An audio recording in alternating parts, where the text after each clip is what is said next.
జనా టైమ్స్ మాగలం ప్రజాపక్షం విజేత కంటి వైద్యశాల డాక్టర్ వి హజరత్ కుమారి గారి సారథ్యంలో ఎన్నో వేల మందికి కంటి చూపు ప్రసాదించి రోగులకు అత్యాధునిక వైద్యాన్ని అందిస్తున్నారు. ఈహెచ్ఎస్ ఆరోగ్యశ్రీ ఇన్సూరెన్స్ కంపెనీ సౌకర్యాలతో పాటు నిరుపేదలకు ప్రతిరోజు ఉదయం వైద్య సేవలు ఉచితంగా అందించబడును. వెంటనే సంప్రదించండి. విజేత కంటి వైద్యశాల, కెనరా బ్యాంక్ పక్కన, బాబు ఐస్ క్రీమ్ ఎదురువీధి, బృందావనం, నెల్లూరు. ముఖ్యంగా కొన్ని పాయింట్లు చూసుకుంటే మన లోకల్ ఎమ్మెల్యే గారు నిన్న ప్రెస్ మీట్ పెట్టి నా మీద కొన్ని విమర్శలు చేయడం జరిగింది. ప్రస్తుతానికి ఆయనకి పార్టీలో కానీ ప్రభుత్వంలో కానీ మనుగడ లేదు. నేను ఆయన వంటికి ఆయనే స్వయంగానే ఒప్పుకున్నాడు. నా మాట ఆఫీసర్లు వింటలేదు, నాకు ఎవరు సహకరించట్లేదు, బీజేపీ జనసేన తెలుగుదేశం కలిపి గెలిచాం కాబట్టి నా దగ్గర పనులు అవ్వకపోతే జనసేన దగ్గరికి వెళ్తున్నారు, జనసేన దగ్గరికి అవ్వకపోతే బీజేపీ దగ్గరికి వెళ్తున్నాను, నా పరిస్థితి అసలు బాగోలేదని ఆయనంతటా ఆయనే ఒప్పుకోవడం కూడా జరిగింది. అంటే ఇంత అసమర్థ ఎమ్మెల్యేని మన 6 నెలల్లోనే మనం కొండబాబు అన్నవాడు అసమర్థుడు, ఏమీ చేయలేడని ఆయనంతటా ఆయన ఒప్పుకుంటూనే నిన్న ప్రెస్ మీట్లో చెప్పడం జరిగింది. ఇకపోతే ఆయన నా మీద కొన్ని విమర్శలు చేయడం జరిగింది. ఆయన్ని పాత విమర్శలే. 6 నెలలు అయింది ప్రభుత్వం వచ్చి, ఏమి చేశాడందో ఏమీ తెలియదు. నా మీద గతంలో ఆరోపణలు నేను ఎమ్మెల్యేగా ఉన్నాడు ఏదైతే ఆరోపణలు చేశాడో మళ్ళీ అయ్యే ఆరోపణలు చేస్తున్నాడు. ఆరోపణలో ప్రధానమైంది బాండ్స్ గురించి ఆయన నన్ను ఆరోపణ చేశాడు. ప్రాబ్లం ఏంటంటే గతంలో కూడా చెప్పేవాడిని, తెలిసిన వాడితో అన్నా పూర్తిగా తెలిసిన వాడితోన్నా మాట్లాడచ్చు, లేకపోతే ఏమి తెలియని వాడితోనన్నా మాట్లాడచ్చు.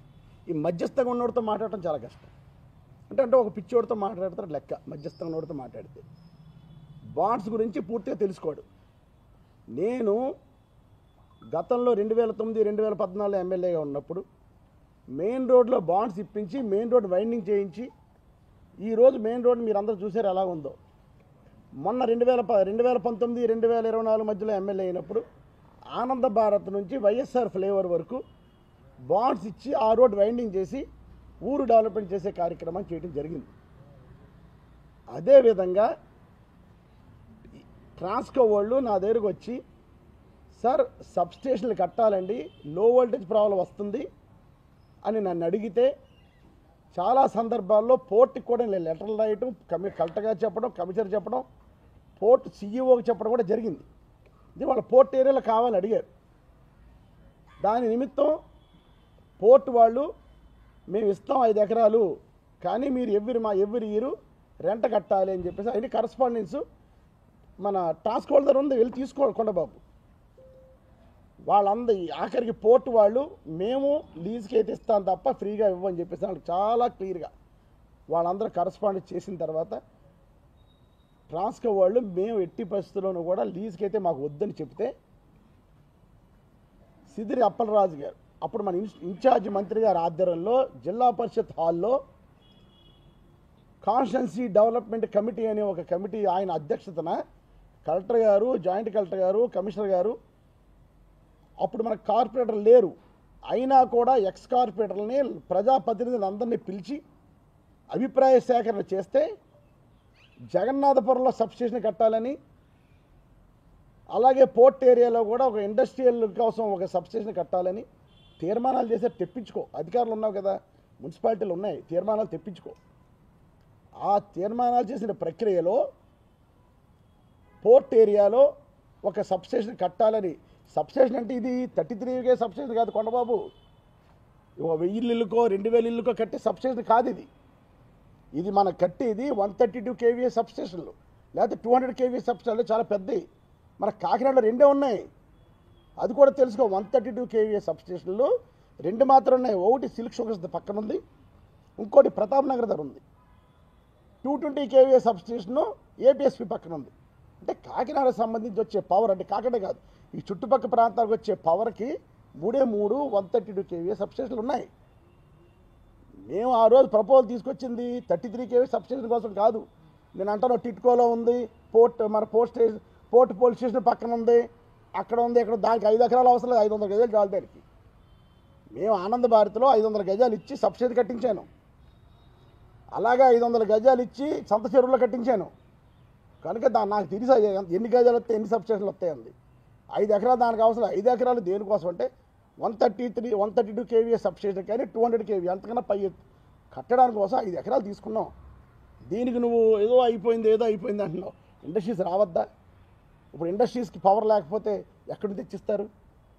దీనికోసమని దృష్టిలో పెట్టుకుని కాకినాడ సప్లై మొత్తానికి 3 132 kVA సబ్స్టేషన్లు ఉన్నాయని 4వ దానికోసం మేము ప్రపోజల్ పెడితే పోర్టు వాళ్ళు ఇవ్వమని చెప్పి రెంట్కైతే ఇస్తామని చెప్తే దానికి వాళ్ళు సమ్మతించకపోతే ట్రాన్స్కో వాళ్ళు బాండ్ల రూపంలో అంటాడు. కాకినాడ పట్టణంలో పన్నులు కట్టిన డబ్బుతో ఇలా మళ్ళీ పన్నులు కట్టిన డబ్బుతో ప్రజల డబ్బు వృధా చేశాడు చంద్రశేఖర్ అన్నాడు. ఇందులో నీకు కానీ నాకు కానీ కాకినాడ ప్రజలకు కానీ ₹1 నష్టం లేదు. ఎలాగైతే మెయిన్ రోడ్డుకి బాండ్లు ఇచ్చి మెయిన్ రోడ్డు డెవలప్ చేశానో, ఎలాగైతే ఆనంద భారత్ నుంచి వైఎస్ఆర్ ఫిల్లర్ బాండ్లు ఇచ్చి ఆ రోడ్డుని డెవలప్ చేశానో, అలాగే బాండ్లు ఇచ్చి ఈ 5 ఎకరాలు పక్కన 5 ఎకరాలు మున్సిపాలిటీకి తీసుకోవడం జరిగింది. ఒకసారి అడుగు మీ అధికారుల్ని. ఇప్పుడు అక్కడ మున్సిపల్ కార్పొరేషన్ తరఫున మనం సిఎన్జి బయోగ్యాస్ ప్లాంట్ పెట్టడానికి మనం శంకుస్థాపన చేశారు. ఇవన్నీ పెడితే ఫండ్స్ వస్తాయి, మనకి సెంట్రల్ గవర్నమెంట్ ఫండ్స్ వస్తాయి. ఎక్కడన్నా ల్యాండ్ తీసుకుంటే కోర్టుకి వెళ్ళిపోతున్నారు.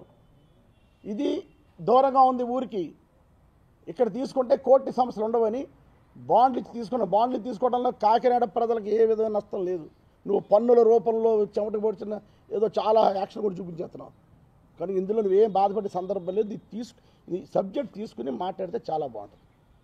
ఈ బాండ్లు కూడా గతంలో బాండ్లు ఇవ్వాలంటే మున్సిపల్ కమిషనర్ పరిధిలో అయిపోయింది. ఈరోజు బాండ్లు ఇవ్వాలంటే అంత సులువైన పని కాదు. దానికోసం గవర్నమెంట్ ఒక మెమో ఇచ్చింది. ఇందులో సభ్యులు ఎవరెవరో తెలుసా? కొండబాబు, ఇందులో municipal commissioner, RD officer DTP వస్తాడు, లోకల్ ఎంఆర్ఓ ఉంటాడు, అడిషనల్ కమిషనర్ రెవెన్యూ సైడ్ ఉంటాడు మున్సిపాలిటీ, లోకల్ సబ్ రిజిస్ట్రార్ ఉంటాడు, అలాగే యూడిఏ టౌన్ ప్లానింగ్ హెడ్ ఉంటాడు. అలాగే ఈ కమిటీ అంతా అయిన తర్వాత కమిటీ అప్రూవల్ చేయాలి. సబ్ రిజిస్ట్రార్ వచ్చి అక్కడ రిజిస్ట్రేషన్ వాల్యూ ఇంత ఉందని చెప్పాలి. ఎంఆర్ఓ వచ్చి ఇక్కడ ప్రభుత్వ స్థలం లేదు కాబట్టి ఇది తీసుకోవచ్చు, నా లిటిగేషన్ లేవని ఎంఆర్ఓ చెప్పాలా. ఇవన్నీ అయిన తర్వాత పబ్లిక్లోంచి ఏమన్నా సమస్య అబ్జెక్షన్స్ ఉంటాయేమో అని పేపర్ నోటిఫికేషన్ ఇవ్వాలి 15 రోజులు. ఇవన్నీ అయిన తర్వాత ownership of land, extent of land effects ఇవన్నీ చూసిన తర్వాత దీన్ని 15 రోజులు ఈ కాగితం కొండబాబు పంపిస్తాను నేను. అలాంటి అతను కావాలంటే తీసుకోవచ్చు, గవర్నమెంటే కాబట్టి. అయినా నేను మా మిత్రుల ద్వారా కొండబాబుకి ఒక కాపీ పంపిస్తానులే. దీన్ని పేపర్లో నోటిఫై చేస్తారు, పేపర్లో పబ్లికేషన్ చేస్తారు. సో అండ్ సో ప్రాపర్టీ మేము పలానా నిమిత్తం తీసుకుంటున్నాం, దీని నిమిత్తం మేము బాండ్లు ఇస్తున్నాం, అబ్జెక్షన్స్ ఉంటే చెప్పండి అని పేపర్లో పడుతుంది. నువ్వేం చేసావు? ఆ రోజు ఎమ్మెల్యే చేసావు కదా, ఆ మాత్రం కనిపెట్టలేవా? ఆ మాత్రం తెలుసుకోలేవా? పేపర్లో వేసి 15 రోజుల తర్వాత అబ్జెక్షన్ ఏమి లేకపోతే అప్పుడు గవర్నమెంట్కి వెళ్తుంది ఫైలు. గవర్నమెంట్ అప్రూవ్ చేసి కిందకు వస్తే అప్పుడు బాండ్స్ ఇచ్చారు. ఈరోజు బాండ్స్ రావడానికి నువ్వు 10 ఎకరాలు కాదు, నీకు ఛాలెంజ్ చేస్తున్నాను. 1 ఎకరం సంపాదించి నువ్వు కాకినాడ పట్టడానికి ఈరోజు 10 ఎకరాలు గవర్నమెంట్ ప్రాపర్టీ చేయించగలగానని చాలా అంటే గట్టి విశ్వాసంతో ఉన్నాను నేను. ఎక్కడైనా ఎక్విషన్ చేయాలంటే డబ్బు లేదు. ఈరోజు మీ ప్రభుత్వంతో డబ్బు లేదు, ఆ రోజు మా ప్రభుత్వంతో డబ్బు లేదు. ఎక్విషన్ చేద్దామంటే బాండ్స్ రూపంలో ఇచ్చావు. బాండ్స్ రూపంలో కాకినాడ ప్రజలకు ఏ విధంగా నష్టమో లేదు. ఇందులో నువ్వేమో కాకినాడ ప్రజల్ని తప్పుదారి పట్టించడం కోసం 500 కోట్ల రూపాయలు చెమట వచ్చి కట్టిన పన్నుల రూపంలో పోయిందంటున్నావు. ఏం పోయింది? ఎలా పోయింది? కనుక తెలుసుకో. ఏ విధంగా మెయిన్ రోడ్ వైడనింగ్ బాండ్ ఇచ్చేసానో అలాగే ఇక్కడ కూడా బాండ్ ఇచ్చి ఈరోజు ఆ స్థల సేకరణ చేసి 133 కాదు అక్కడ 200 kVA సబ్స్టేషన్ కడితే ఇంకొక 10-15 సంవత్సరాలకి ఎన్ని పెద్ద ఇండస్ట్రీ వచ్చినా కాకినాడకి డోకా లేదు. ఆ ఉద్దేశం మీద ల్యాండ్ తీసుకున్నాం. అలాగే పక్కన 5 ఎకరాల్లోనూ బయోగ్యాస్ ప్లాంట్ పెట్టాలంటే ఏదైతే వేస్ట్ వస్తుందో ఆ వేస్ట్ అంతా డైరెక్ట్గా తీసుకెళ్ళి అక్కడ పెడితే ఈరోజు అన్ని సక్సెస్ అయినాయి. హైదరాబాద్లోను, కరీంనగర్లోను, వరంగల్లో అన్ని ప్రాంతాల్లో పెట్టారు. చాలా బాగా సక్సెస్ అయింది. దానివల్ల ఆ ప్లాంట్ కట్టాము మేము చెబితే మనకి సెంట్రల్ గవర్నమెంట్ ఫండ్స్ వస్తాయి, పొల్యూషన్ కంట్రోల్ బోర్డు నుంచి ఫండ్స్ వస్తాయి, ఎన్విరాన్మెంట్ నుంచి ఫండ్స్ వస్తాయి. దానికోసం ఏంటంటే ఐఏఎస్ ఆఫీసర్ వాళ్ళు తెలుస్తుంది ఫండ్స్ ఎలా వస్తాయి. ఒకసారి నువ్వు కమిషనర్ గారి కూర్చుంటే అమ్మా ఇది కట్టడం వల్ల మాకు ఏ బెనిఫిట్లో నేను అడిగితే నీకు ఇంట్రెస్ట్ ఉంటే అడిగితే అప్పుడు చెప్తారు వాళ్ళు. కనుక ఏదో బాండ్స్ ఇప్పించేయడం మీరేం బాధపడి దీని మీద విజిలెన్స్ చేశాను అంటున్నాడు. నువ్వు విజిలెన్స్ కాదు కదా, సిబిఐ వేసుకో. అంత పక్కాగా జెన్యూన్గా చేసాం. దీని మీద రూపాయి ఆశించకుండా పనిచేసాం. కాకినాడ పట్టణ ప్రజలు బాగుండాలని చేసాం. దీని మీద నువ్వు ఆరోపణలు చేస్తే మేము పడ్డానికి అడిగలేము. నువ్వు ఏ ఎంక్వైరీ చేసుకోమని చెప్తున్నాను ఈ విషయంలో. విజిలెన్స్ ఎంక్వైరీలు అవుతున్నాయి గత 20 రోజులు. ఇక్కడ ఉన్నాయి, ఉంటే ఏం చేస్తారో చూసుకో. ధైర్యంగా ఉన్నారు కాబట్టి ఈరోజు నిక్కచ్చిగా పనిచేయను కాబట్టి ధైర్యంగా ఈరోజు సమాధానం చెప్పగలుగుతున్నాం. కానీ బాండ్స్ సంబంధించి కొండబాబుకి ఈ విధంగా సమాచారం ఇస్తున్నాను. ఇంకేమైనా కావాలితే ఆఫీసర్లు అడిగితే ఫస్ట్ ఆఫీసర్తో మాట్లాడుకో. దీంట్లో ఇప్పుడు అంతా నీ ఆఫీసర్లే కదా. నేను ఎమ్మెల్యేగా ఉన్నప్పుడు పనిచేసిన ఏ ఆఫీసర్ ఇప్పుడు లేరు కదా. ఇప్పుడున్న ఆఫీసర్ నీ దగ్గర ఉన్న ఇప్పుడు నీ హయాంలో నీ ప్రభుత్వంలో ఆఫీసర్లని అడుగు. ఇందులో లోటుపడినప్పుడు చెప్పండి రా బాబు. నాడు ఎవరో చెప్తే అది వాగు ప్రెస్ ముందుకు వచ్చి. అంతే తప్పితే ఏదో నోరు ఉంది కదా అని ఇష్టం వచ్చినట్టు మాట్లాడిద్దని ఈ సందర్భంగా కొండబాబు తెలియజేసుకుంటున్నాను. ఇది కొండబాబు ఎవరైనా పంపిందామండి. అదేవిధంగా ఇది కట్టడం వల్ల ఇక్కడ 133 kVA సబ్స్టేషన్ రావడం వల్ల ఎంత అడ్వాంటేజ్ అంటే సుమారు ఇది 5 కోట్లు. మామూలుగా 33 kVA సబ్స్టేషన్ 5 కోట్లకి అయిపోద్దండి. ఈ 133 kVA సబ్స్టేషన్ కట్టాలి అంటే దగ్గర 100 కోట్లు అవుతుంది. ఆ 5 ఎకరాల్లో 100 కోట్ల రూపాయలతో సబ్స్టేషన్ కడుతున్నారు వాళ్ళు. పోర్ట్ ఏరియాలో సెలెక్ట్ చేయడానికి కారణం ఏంటంటే ఆల్రెడీ హై రైజ్ టవర్స్ అన్నీ కూడా జిఎంఆర్ ఫ్లోటింగ్ బాడ్జ్ ఉంది. జిఎంఆర్ ఫ్లోటింగ్ పవర్ బాడ్జ్ ఉండేది, అది తీసేశారు. అక్కడ వరకు హై టెన్షన్ వైర్ వేయడానికి అక్కడ వరకు లైన్ ఉంది. అక్కడి నుంచి మహా అయితే ఈ సైడ్ 3 కిలోమీటర్లే. చాలా తక్కువ ఖర్చుతో, అంటే ఆల్మోస్ట్ ఒక 12-13 కోట్ల రూపాయలు మనం సేవ్ చేసిన వాళ్ళు అయ్యాం. అదే పోర్ట్ ఏరియాలో ఎక్కడన్నా ల్యాండ్ దొరికితే బాగుంటుందని ఆలోచించి ఇక్కడ సెలెక్ట్ చేసుకోవడం జరిగింది. అక్కడ గవర్నమెంట్ ల్యాండ్ చాలా ఉంది కదా అంటున్నాడు. ఎంఆర్ఓ లెటర్లు ఇచ్చారయ్యా బాబు. కలెక్టర్ గారు ఎంఆర్ఓ గారు ఫైల్ అంతా తెప్పించుకో. కలెక్టర్ గారు ఎంఆర్ఓకి లెటర్ రాశారు. కమిషనరు కలెక్టర్ గారు రాస్తే కలెక్టర్ గారు ఎంఆర్ఓ ఆర్డీఓ రాశారు. ఆ చుట్టుపక్కల ప్రాంతాల్లో ప్రభుత్వ భూమిని ఏమైనా ఉందా అని. ఎంఆర్ఓ ఆర్డీఓ అక్కడ ఏమీ లేదని ఇచ్చారు. లేదని ఇచ్చిన తర్వాత ప్రైవేట్ వాళ్ళు ఎవరైనా ఇస్తారంటే మేము తీసుకోవడం రెడీగా ఉన్నాం. బాండ్ల రూపంలో కొనడానికి కాదు, బాండ్ల రూపం అనేది తీసుకోవడం రెడీగా ఉన్నామని నోటిఫికేషన్ ఇచ్చారు, పబ్లికేషన్ చేశారు. చేస్తే అప్పుడు ఒకరిద్దరు పార్టీలు వస్తే తీసుకోవడం జరిగింది. అంత ప్రొసీజర్ ప్రకారం చేశారు. నీలాగా దోపిడీ బ్యాచ్ కింద ఎవరు చేయలేదు. గతంలో నువ్వు చేసావు. సీఏ క్రెడిట్ ల్యాండ్ సముద్రం వేసిన దానికి నువ్వు ఒక సర్వే నెంబర్ 230/11 సర్వే నెంబర్ సృష్టించి చేసుకుని 45 ఎకరాలు నీ కుటుంబీకుల పేరు నాకు రాయించుకున్నావు. నేను గతంలో చెప్పాను, ఇప్పుడు కూడా చెప్తున్నాను. సుమారు దగ్గరగా 47 ఎకరాలు నీ కుటుంబ సభ్యులు 11 అందరం వనమాడి వాళ్ళే.